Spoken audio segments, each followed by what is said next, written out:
इन सभी को मिला करके ये संख्या 141 लोकसभा और राज्यसभा सदस्यों तक चली जाती है, जिनमें से 95 लोकसभा से मेंबर ऑफ पार्लियामेंट है और 49 राज्यसभा से मेंबर ऑफ पार्लियामेंट है। लोकसभा और राज्यसभा की कोई भी प्रोसीडिंग्स के अंदर में सुप्रीम कोर्ट किसी भी तरह का इंटरफेरेंस नहीं कर सकता। इससे पहले भारत में 1989 में ऐसी घटना हुई थी जिसमें 63 लोकसभा और राज्यसभा सदस्यों को, मेंबर ऑफ पार्लियामेंट्स को यहां पर निलंबित या सस्पेंड कर दिया गया था। अब ये जो सेंट्रल एरिया है इसको हम लोग बोलते हैं वेल।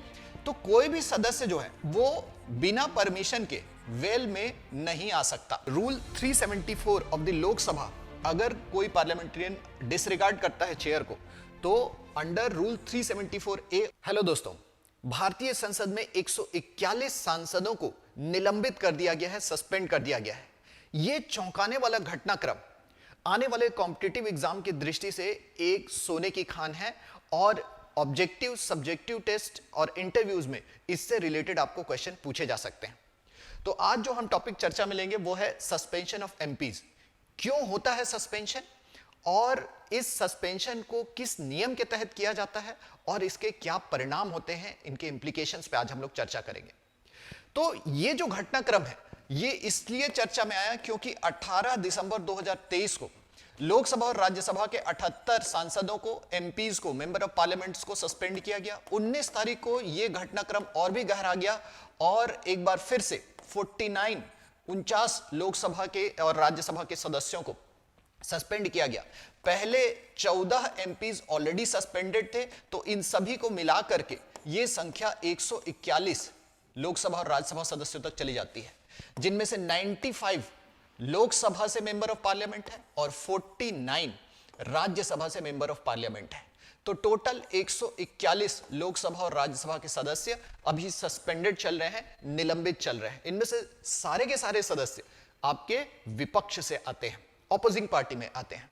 इससे पहले भारत में 1989 में ऐसी घटना हुई थी जिसमें 63 लोकसभा और राज्यसभा सदस्यों को, मेंबर ऑफ पार्लियामेंट्स को यहां पर निलंबित या सस्पेंड कर दिया गया था। तो यह सवाल उठता है कि क्यों हम लोग पार्लियामेंटेरियंस को सस्पेंड करते हैं, क्यों हम लोग जो है सांसदों को यहां पे हटा रहे हैं। देखिए, सांसद बनना कोई आसान काम तो है नहीं। भारत में संसद जो है इसको हम लोग विधायिका या लेजिस्लेचर भी कहते हैं। इसका काम है देश के लिए कानून बनाना, देश के लोगों का प्रतिनिधित्व करना। संसद में 2 सदन होते हैं, लोकसभा और राज्यसभा। लोकसभा के सदस्य जो हैं वो आम लोगों के वोट से चुने जाते हैं पूरे देश से। राज्यसभा के सदस्य राज्यों की विधानसभा द्वारा चुने जाते हैं। ये दोनों सदन मिलकर कानून बनाते हैं, ये दोनों सदन संकल्प पारित करते हैं, जनता के सवालों को, जनता के डिमांड्स को ये सरकार तक पहुंचाते हैं। तो जाहिर सी बात है कि हमारी सरकार को जनता के लिए जवाबदेह बनाना, अकाउंटेबिलिटी तय करना, ये एक्चुअल में संसद का काम है। तो संसद अगर ठीक से काम करेगी तो सरकार जो है वो जनता के लिए जवाबदेह रहेगी, जनता के प्रति उत्तरदायी रहेगी, उनके लिए काम करेगी। लेकिन संसद जो है वो क्लासरूम की तरह होती है और वहां पर भी डिसिप्लिन बनाए रखना बहुत जरूरी होता है। और जब यह डिसिप्लिन टूटता है तब सांसदों को सस्पेंड किया जाता है। तो सांसदों को, चाहे वो लोकसभा के सदस्य हो चाहे राज्यसभा के सदस्य हो, इनको अपने अपने सदन के अंदर में अनुशासन का, डिसिप्लिन का पालन करना पड़ता है। पार्लियामेंट्री लैंग्वेज यानी कि संसदीय भाषा, शुद्ध अच्छी भाषा, ठीक है, जिसमें लड़ाई झगड़ा गाली गलौच ना हो, ऐसी भाषा जिसको जो है सामने वाले को संबोधित करने के लिए, बेहतर तरीके से बात करने के लिए सभ्य भाषा का इस्तेमाल किया जाए। और संसदीय व्यवहार, पार्लियामेंट्री डेकोरम की उम्मीद इन सदस्यों से की जाती है। लेकिन हाल में देखा गया है कि ये सारे डेकोरम तोड़े गए और इसकी वजह से ये सस्पेंशन उभर करके आया है। तो देखिए, सस्पेंशन इसलिए होता है जब कोई पार्लियामेंटेरियन, जब कोई सांसद जो है ये राज्यसभा के, लोकसभा के दोनों सदनों के रूल्स को जो है अब्यूज करता है, नियमों को जो है ताक पे रख के काम करता है, ठीक से उसका पालन नहीं करता है। नंबर 2, जब वो डिसरिगार्ड करता है, डिसरिगार्ड ऑफ चेयर।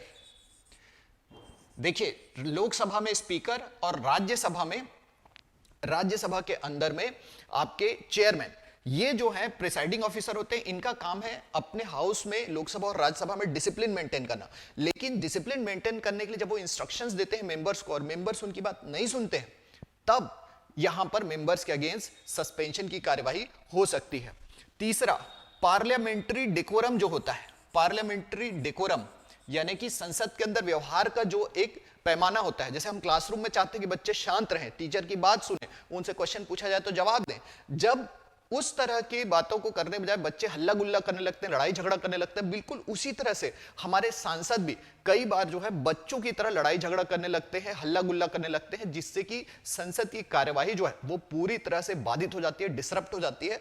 और ये जो पार्लियामेंट्री डेकोरम है, इसको तोड़ने की वजह से आपका ये सस्पेंशन जो है वो इन्वोक होता है और प्रिसाइडिंग ऑफिसर्स के पास ये अथॉरिटी होती है। और सबसे बड़ी बात, संसद के अंदर नारेबाजी करना, बिना परमिशन के बोलना और संसद के वेल में एंटर करना, ये सब सस्पेंशन के मेजर रीजंस जो हैं वो होते हैं। तो आप संसद के अंदर में डिसिप्लिन मेंटेन नहीं करते हैं और आपका डिसरप्शन करते हैं, तो आपके ऊपर यह कार्रवाई हो सकती है। अब देखिए, हमारी जो संसद होती है वो एक क्लासरूम के जैसे है, जहां पर एक तरफ प्रिसाइडिंग ऑफिसर एक ऊंची सी चेयर में बैठता है, लोकसभा में स्पीकर, राज्यसभा में चेयरमैन, और ये सेमी सर्कुलर फैशन में होता है। यहां पर जो है वो सीट्स होती हैं, ढेर सारी सीटें लगी होती हैं। अब ये जो सेंट्रल एरिया है, इसको हम लोग बोलते हैं वेल। इसको वेल या कुआं कहा जाता है। इस वेल में ढेर सारे कर्मचारी बैठे होते हैं कुर्सी में। तो कोई भी सदस्य जो है वो बिना परमिशन के वेल में नहीं आ सकता। लेकिन अगर कोई मेंबर वेल में एंटर करता है, इसका मतलब है कि उसने डेकोरम तोड़ दिया, डिसिप्लिन तोड़ दिया और डिसरप्शन कर दिया है लोकसभा या राज्यसभा के वर्किंग में, उनके फंक्शन में, और इस बेसिस पे इनको जो है हटा दिया जाए, इनके ऊपर कार्यवाही होनी चाहिए, सस्पेंड कर दिया जाना चाहिए। तो हाल ही में हम लोगों ने देखा कि बहुत पॉलिटिकल कॉन्टेस्ट हुआ है, बहुत सरकार और अपोजिशन के बीच में काफी झगड़े हुए हैं। सत्ता पक्ष, जिसको हम लोग ट्रेजरी बेंचेस बोलते हैं, और अपोजिशन, ये दोनों पार्टी लाइंस पे एक दूसरे के ऊपर आरोप प्रत्यारोप कर रहे हैं, एलिगेशंस लगा रहे हैं, और कोई भी संसद के अंदर संसदीय मर्यादा यानी कि पार्लियामेंट्री डिसिप्लिन को जो है फॉलो नहीं कर रहा है। लोकसभा के अंदर भी इसी तरह के आपके सीन्स देखने को मिले, जहां पर ऑपोजिशन जो है उन्होंने जो रूलिंग पार्टी है, जो ट्रेजरी बेंचेस हैं, उनके ऊपर आरोप लगाया कि भाई हमारी बात नहीं सुनी जा रही है, हमको बोलने का मौका नहीं दिया रहा है। इवन उन्होंने नारे लगाते हुए वेल में एंटर कर दिया। तो 18 तारीख को भी यह घटना हुई और इसकी वजह से ऑलमोस्ट 33 आपके लोकसभा एमपीज को सस्पेंड किया गया था। और उसी दिन राज्यसभा में भी विंटर सेशन के अंदर में सेम घटना हुई और आपके ऑलमोस्ट 45 जो एमपीज हैं उनको यहां पे सस्पेंड कर दिया गया था।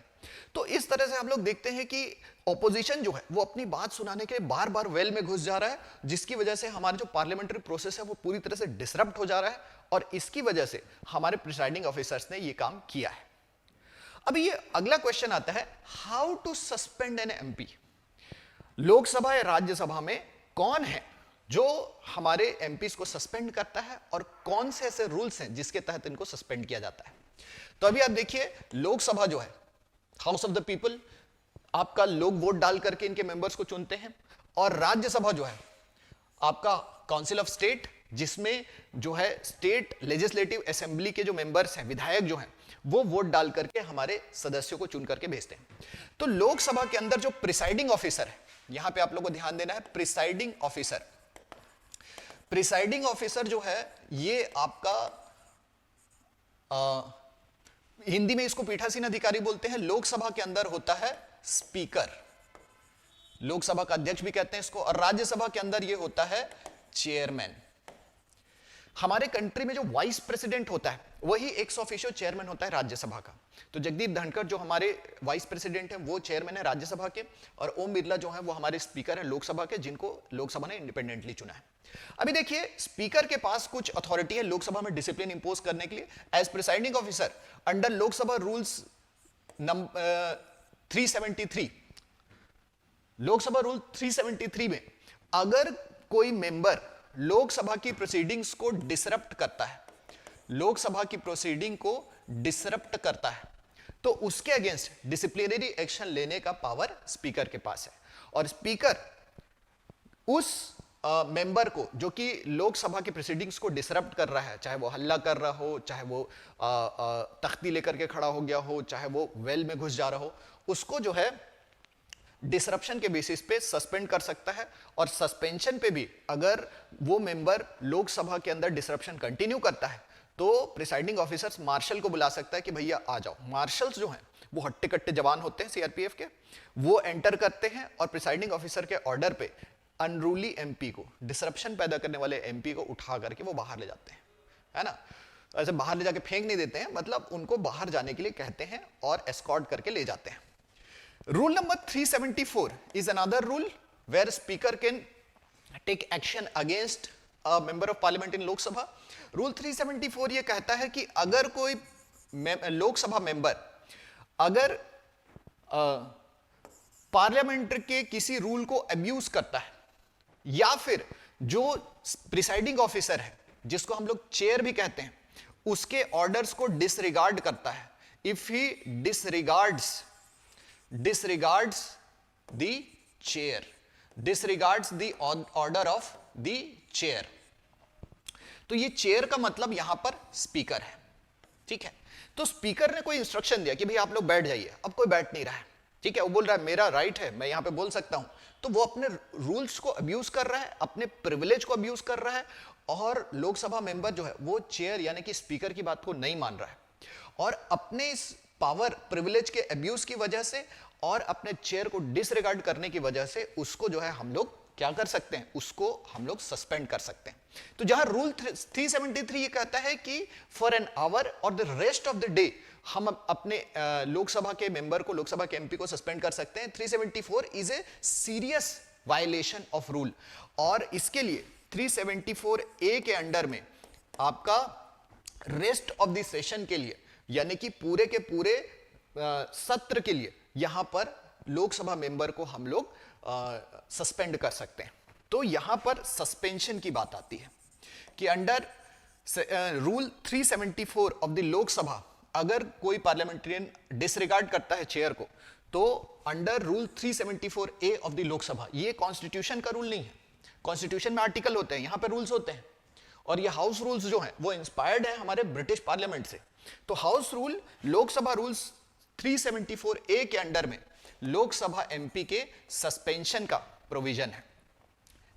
According to the extent of disregard, जितना बड़ा गड़बड़ हमारा एमपी करता है लोकसभा के अंदर में, स्पीकर उस हिसाब से एमपी को सस्पेंड कर सकता है। तो अब्यूज ऑफ रूल और डिसरिगार्ड टू द चेयर, इसके मामले में सस्पेंशन दिन भर का भी हो सकता है, 2 दिन का भी हो सकता है, और ये पूरे सेशन तक का भी हो सकता है। तो ये 1 दिन से लेकर के आपका पूरे सेशन तक, पूरे सेशन तक ये चल सकता है। यानी इस पूरे विंटर सेशन में आप दिखाई नहीं देंगे, ठीक है, जैसे अभी विंटर सेशन चल रहा है। तो अभी हमारे जो लोकसभा स्पीकर है उन्होंने जो कार्रवाई की है वो पूरे सेशन के लिए है। वैसे ही राज्यसभा चेयरमैन के पास रूल 255 के अंडर में, रूल 255 के अंडर में आपका डिसिप्लिन का पावर है। तो राज्यसभा रूल्स 255 ये कहता है कि अगर कोई मेंबर राज्यसभा के प्रोसीडिंग्स को डिसरप्ट करता है, राज्यसभा के प्रोसीडिंग को डिसरप्ट करता है या इनडिसिप्लिन दिखाता है या चेयर के ऑर्डर्स को, चेयरमैन के ऑर्डर्स को डिसरिगार्ड करता है, तो इसके अगेंस्ट जो है डिसिप्लिनरी एक्शन हो सकता है। And disciplinary action is provided in rule 256। Rule number 256 ये स्टैब्लिश करता है कि यहां पर Rajya Sabha member who is unruly and disregarding the chair can be suspended. तो सस्पेंशन का प्रोविजन जो है वो यहां पर रूल नंबर 256 में है। Under rule 255 the Lok Sabha, if a member disrupts or disregards the chair, shows indiscipline, then under rule 256 he can be suspended. तो ये सस्पेंशन 1 दिन के लिए हो सकता है, 2 दिन के लिए हो सकता है, पूरे सेशन के लिए हो सकता है। इंटरेस्टिंग बात ये है कि इस बार जो हमारे मेंबर्स, राज्यसभा के मेंबर्स जो हैं वो सस्पेंड हुए हैं, वो सारे के सारे मेंबर्स पूरे विंटर सेशन के लिए सस्पेंड हुए हैं। तो अभी मैंने जो बताया कि 95 लोकसभा मेंबर्स और 49 राज्यसभा मेंबर्स, ये सारे के सारे मेंबर्स जो हैं पूरे विंटर सेशन के लिए सस्पेंड हो चुके हैं। सस्पेंड होने का मतलब क्या है, क्या फर्क पड़ता है अगर किसी एमपी को हम लोग सस्पेंड कर देते हैं? तो लोकसभा में स्पीकर और राज्यसभा में चेयरमैन ये अपने अपने हाउस में एमपीज को सस्पेंड कर सकते हैं। एक बार कोई एमपी सस्पेंड हो जाता है, चाहे वो एक दिन के लिए हो चाहे पूरे सेशन के लिए हो, तो कौन कौन से प्रिविलेज रुक जाती है? तो अगर पूरे सेशन के लिए एमपी आपका सस्पेंड हुआ है तो सबसे पहले ड्यूरिंग दैट सेशन, उस पूरे सेशन के ड्यूरेशन में वो member of parliament parliament house में, यानी कि आपका जो पार्लियामेंट की बिल्डिंग है, अभी जो नई बिल्डिंग बनी है, उसके अंदर में एंटर नहीं कर सकता। तो जो एमपी सस्पेंडेड है उनको लेजिस्लेटिव वर्क के लिए पार्लियामेंट बिल्डिंग में एंटर करने से रोक लगा दी जाती है। उनको हाउस में यानी कि लोकसभा या राज्यसभा में एंटर करने से रोक लगा दी जाती है। ठीक है। दूसरी बात, अगर कोई मेंबर ऑफ पार्लियामेंट को यहां पर सस्पेंड किया गया है तो सस्पेंडेड मेंबर ऑफ पार्लियामेंट किसी भी कमेटी के अगर मेंबर है तो उस कमेटी की मीटिंग में पार्टिसिपेट नहीं कर सकते। तो कमेटी के मेंबर होने के बावजूद भी आपके एब्सेंस में कमेटी काम करेगी। तीसरी बात, सस्पेंडेड मेंबर ऑफ पार्लियामेंट जो है वो किसी भी तरह का रिजोल्यूशन या किसी भी तरह का एप्लीकेशन अपने हाउस में जो है सबमिट नहीं कर सकते, क्योंकि रिजोल्यूशन और एप्लीकेशन ये सब सबमिशन का काम जो है जो हाउस की प्रोसीडिंग्स है उससे अलग होता है, लेकिन वो करने से भी इनको रोक लगा दी जाती है। और इसके अलावा इनका जो डेली अलाउंस रहता है, जो पार्लियामेंट अटेंड करने के लिए पार्लियामेंटेरियंस को मिलता है, उसको भी रोक दिया जाता है, उसको भी नहीं दिया जाता।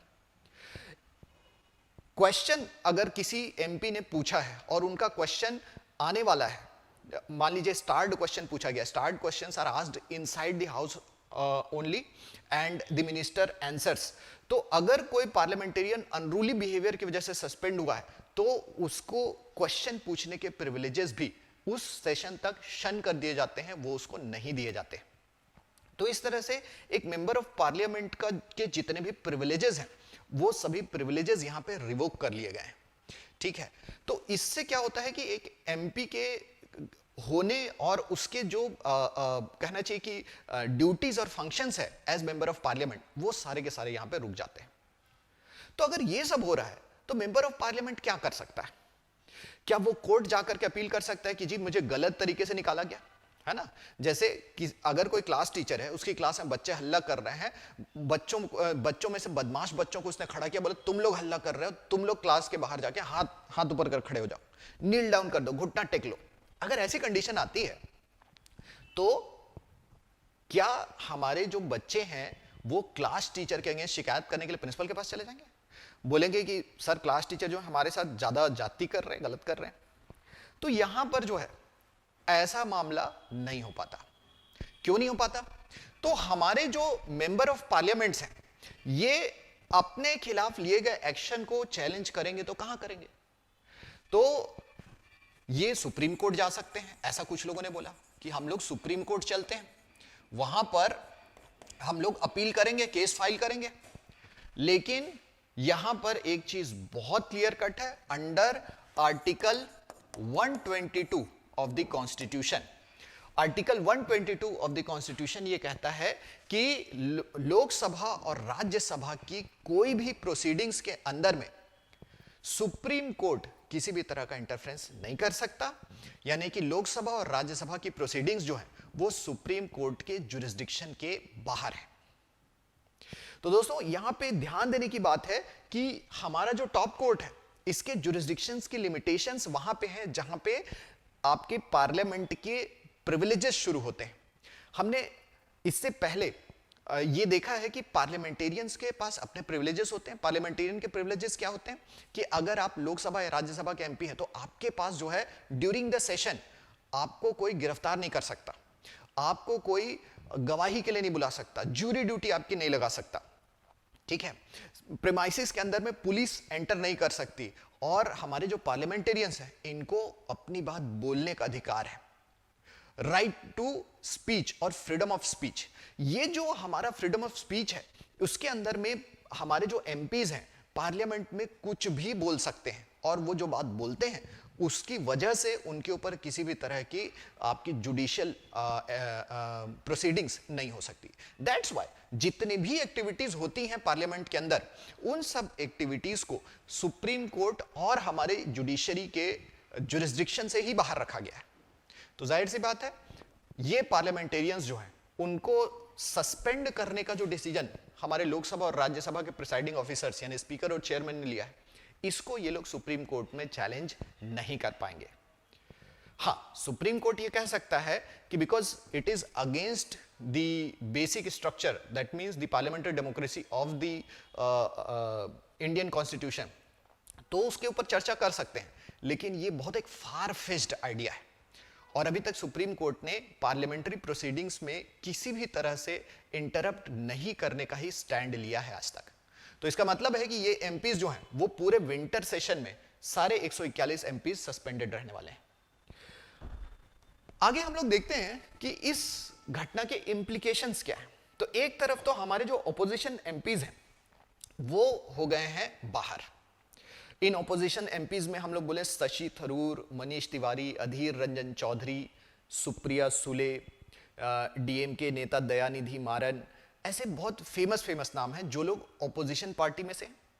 इन लोगों ने बहुत सारे मुद्दों को लेकर के सरकार का क्रिटिसिज्म किया है और इस क्रिटिसिज्म के वजह से गवर्नमेंट के या रूलिंग पार्टी के ट्रेजरी बेंचेस जिसको बोलते हैं उस तरफ से भी काफी ज्यादा जो है उनको ऑपोजिशन झेलना पड़ा है।